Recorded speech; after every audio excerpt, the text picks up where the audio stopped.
নমস্কার বন্ধুরা, রাখি স্টোরিজে তোমাদের সবাইকে স্বাগত।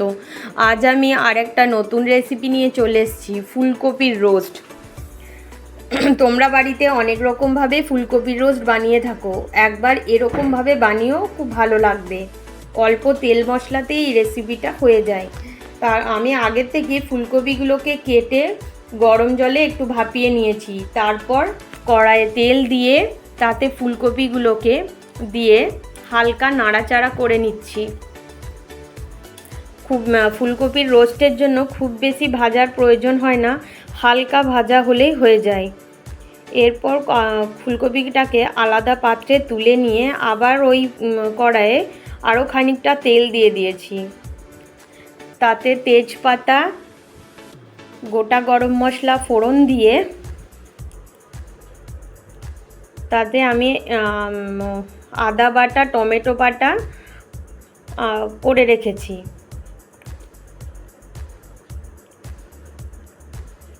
তো আদা টমেটো বাটাটাকে হালকা নাড়াচাড়া করে নিতে হবে, যাতে কাঁচা গন্ধটা না থাকে।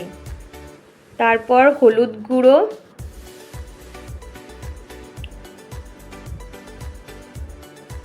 লঙ্কা গুঁড়ো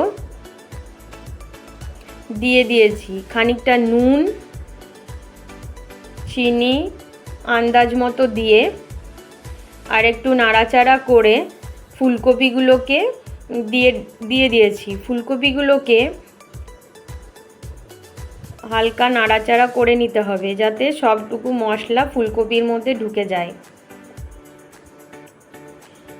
হালকা নাড়াচাড়া করার পর আর একটু টমেটো সসও দিয়ে দিয়েছি।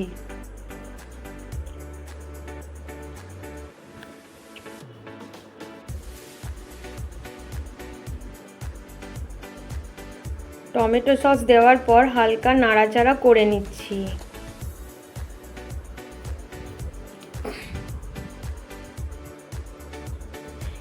খুব কম তেল মশলাতেই রেসিপিটা হয়ে যায়।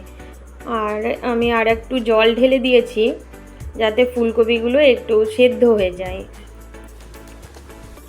তারপর ঢাকা দিয়ে কিছুক্ষণ রেখে দিয়েছিলাম।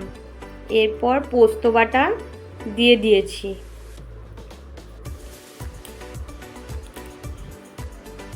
পোস্ত বাটা দিয়ে আর একটু নাড়াচাড়া করতে হবে।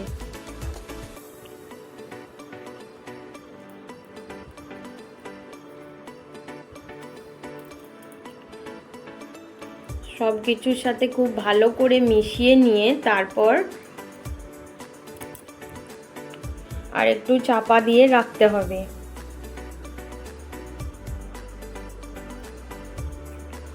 তারপর আর একটু তেল ছড়িয়ে দিয়েছি, কাঁচা তেল।